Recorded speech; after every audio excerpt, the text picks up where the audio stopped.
killer marketing slogan in one language can completely tank or even unintentionally offend when it lands in another country. You have likely seen this happen. A slogan that sounds brilliant and punchy in English falls flat or becomes awkward when shoved into another language. So, how can you ensure your international marketing campaigns don't get totally lost in the translation process? It all comes down to a smart mix of audience research, genuine on-the-ground insights, and clever content tactics.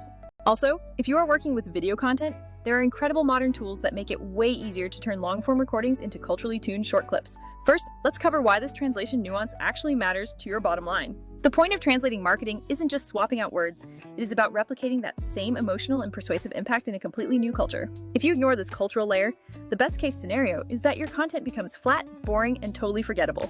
The worst case scenario is that your message becomes inappropriate, confusing, or potentially damaging to your hard-earned brand reputation. We have all heard the stories, like when a famous fast food slogan was translated into something that essentially meant "eat your fingers off" in another language. So how do you actually avoid these traps and keep your brand safe while expanding globally? The first big principle is that meaning must always beat words. Especially for short, punchy content like taglines, a literal word-for-word translation rarely ever works. You need creative adaptation because you should think of slogans as ideas rather than static sentences. If your English slogan reads clunky in another language, just find a phrase that conveys the same emotional truth. The second rule is to localize your content. Don't just translate it.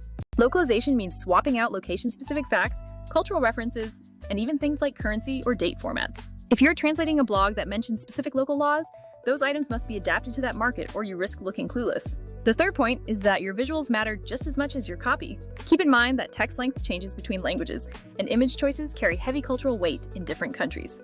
A background image that feels perfectly neutral in one market might be seen as offensive in another, so always check visuals with a local eye. Fourth, always run your translated marketing material by a local marketer who knows the region well. They will tell you immediately whether the tone and phrasing will actually engage the target audience. If you don't have a local team, hire a freelancer to review your work. It is cheap compared to the fallout of a bad campaign. Now, let's talk about video, which is probably the most powerful format for international outreach right now. Long interviews, webinars, or podcasts are absolute goldmines for creating short, shareable moments. But turning a 60-minute talk into the right short clips for multiple different markets is extremely time-consuming if you do it manually. That is exactly where smart, automated tools come into the picture to help you.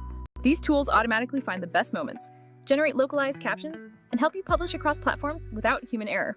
Here's a workflow that actually works for busy teams. Record your long-form content with clear, defined sections or topics. Use an automated editor to extract high engagement moments, like things with strong emotional hooks or surprising facts. Then, adapt the clip for each specific market by translating captions and swapping in region-appropriate thumbnails. Finally, schedule and publish at the best local times for those regions to maximize your reach. A few practical tips. Test your headlines and thumbnails with small local audiences first to see what performs best. Leave enough room in your design so that text expansion doesn't break your layout when you swap languages. And always have a local reviewer sign off on the content before you officially push it live.